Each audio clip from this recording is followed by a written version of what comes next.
First and foremost, I'd like to thank McCracken and Fitzgerald for having me on their show, their final show at that no less, earlier this week.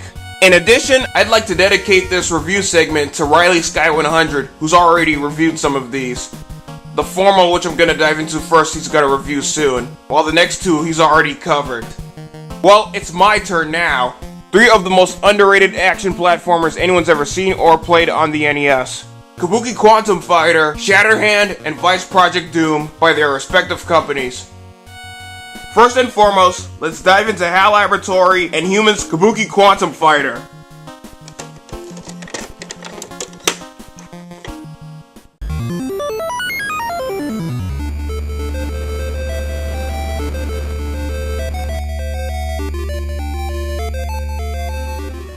Storyline. The year is 2056, a takeoff of the assembly code used for most NES games like this one. Hell, it's even demonstrated at the beginning of the game. Anyways, an alien virus has conquered most of the Earth's technology, including its main defense computer system. Now it's up to a capable, physically and mentally trained military agent in his mid-20s, U.S. Army Colonel Scott O'Connor, who just so happens to have volunteered to have both a cerebral form and functioning converted into raw binary code via an experimental and technological transfer system in order to take out said unknown virus. Upon doing so, O'Connor takes on the form of his great-grandfather Danjuro's Kabuki Psyche, hence the aforementioned title, Kabuki Quantum Fighter.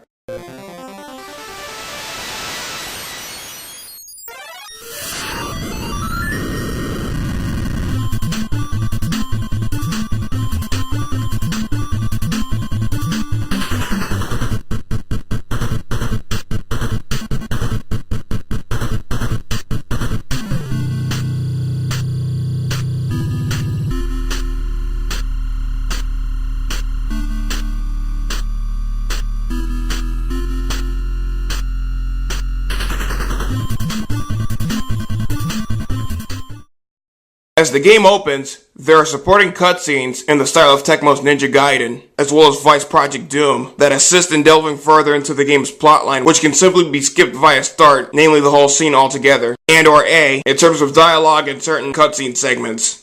Now getting to the main control aspects, Colonel O'Connor can jump and attack, that's the A and B buttons respectively, well obviously, by using his Kabuki hair on ground and in midair, and that's where precise impact timing is highly required.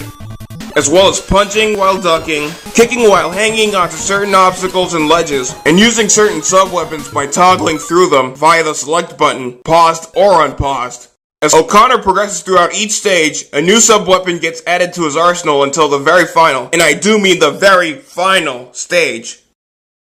Also in each stage, most of which consist of 1 to 2 sections before reaching the boss, O'Connor confronts various gauntlets of unique and bizarre enemies, as well as unexpected obstacles and hazards while collecting power-ups, including life refills as well as weapon chip refills. Despite some minor, if rather noticeable, gripes with the controls, they really seem very agile and responsive as a DirecTV remote. Now getting to the challenge, it's not as difficult as, say, all 3 Ninja Gaiden games combined, and if the following saying doesn't ring any bells, I don't know what else will. You've played one, you've played them all. I wouldn't expect so much as to cut through Kabuki Quantum Fighter in one damn sitting. The aforementioned stage bosses, not to mention their virtually unpredictable patterns, if the opposite, and obstacles will hand your ass to you in a griddle faster than you could say IHOP if you're not careful. Take stage 2 for instance. A flying enemy will pop out of nowhere while you're attempting to clear an obstacle. Seriously, how unexpected is that? I could go on all day and or night about these, but let's just delve more into the next 2 entries. Exhibit B, Juliko and Natsume's Shatterhand.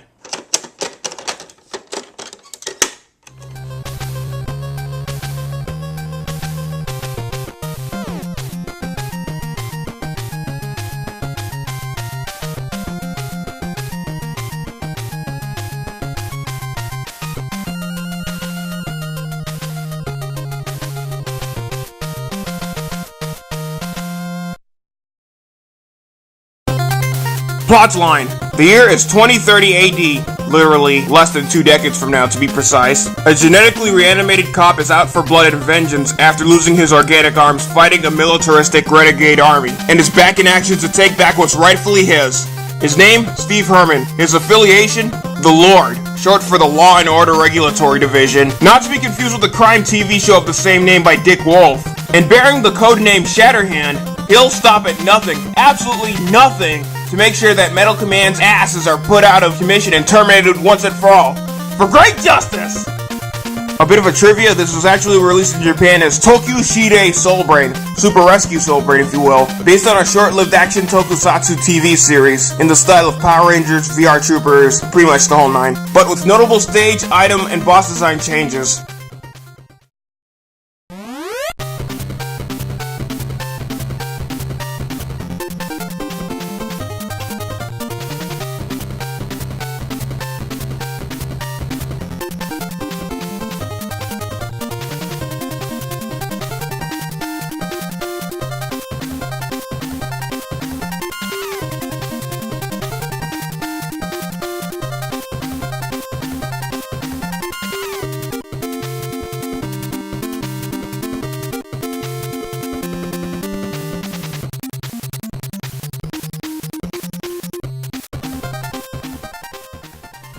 Upon starting, you're thrown right into the action with our title cop, punching your way through those missile-powered fists of his. Hell, you can even knock out the bullets. And don't forget about clinging onto gates and jumping while altering your mid-air trajectory, thanks to the game's tight and agile controls.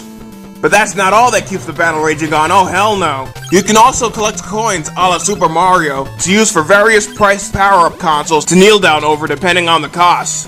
One console for extra attack and defense, worth 100 coins. Hence Shatterhand's coat turning red, but it'll change back to green if hit 3 times. Another console for extra energy, hence the first aid console, worth 300 coins. And finally a console for 1 extra life, worth 2,000 coins. And even one of 2 Greek lettered power-ups, Alpha or Beta, just simply switch by punching the cube. But don't punch it too much or it'll turn into either a large and or small coin. These can be gathered 3 in a row, and later used to summon one of 8 floating miniature satellite droids, depending on the combination based on which order the player picks them up in. For example, 3 betas give you a grenade droid, 3 alphas give you an orbiting yo-yo droid, 2 betas and an alpha gives you a flamethrower droid, Alpha Beta Alpha gives you a droid armed with a sword. The list goes on and on and on. They can also be used to levitate you, just push down and A simultaneously, and hurtle themselves towards enemies, thus leaving the screen for a short period of time if it misses any enemies. Simply push B. And here's an important tip, don't expose your droid to excessive enemy contact and or projectiles, because its warning flash will signal that the droid is close to its eventual demise.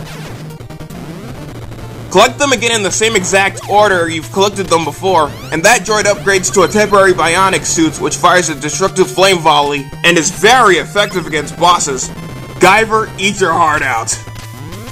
The only downside is that the suit lasts for 15 seconds, if twice that duration, so use it wisely because more time will be deducted every time you get hit.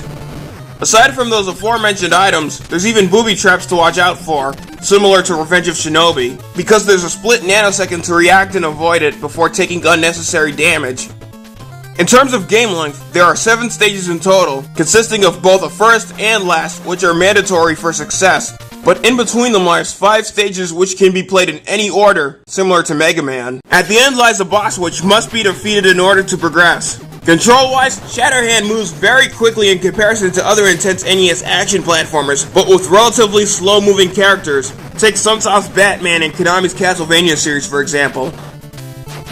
In terms of challenge, since this game suffers from minimal yet nauseating cases of ghost control, it's up to the user to guide Shatterhand throughout every dangerous situation possible. According to the life bar located on the lower left corner of your screen, he only has 8 units of energy. Lose all of them and he gets wasted, in other words, pwned! And what's even more fucked up, when you die, the satellite droid you've got active warps out of existence, leaving you to gather up the symbols from the ground up, with the exception of boss fights, in which series of cases, there's no way in hell to power yourself back up once again. Depending on how far he progresses, you have to start back at either the beginning or a specific checkpoint throughout the stage. Starting out with 3 lives, it's an instant game over if you lose all of them, but luckily, there's infinite continues if you so decide to keep the fight raging on. If you continue, you necessarily don't have to start all the way back from the beginning, but from the stage select screen. If you decide to end it, there's a best 5 high score ranking to record your name. How it matters even by today's standards is anyone's guess. It's either this, or you get sent back to the title screen. In comparison to the US and European versions of the game, its aforementioned Japanese counterpart, Soul Brain, is much more of a goddamn milk run. For instance, a few tougher enemies are cheap as hell to defeat. Talk about your Ninja Gaiden 3 syndrome, in which case, the US version of a recent game is much more difficult as opposed to its Japanese counterpart. Bottom line, just like every great game out there, the first level or two is a walk in the park, giving the player an inviting sense of what you're confronting out there. Further down the road, the game will rape your intellect like there's no tomorrow. Your strategies and iron-willed strength have to be flawless and ready, cause you won't last another goddamn second if they're not. Hell, even in the 7th and final stage, that's Metal Command HQ, this game focuses more on frustrating the player to his or her absolute limits.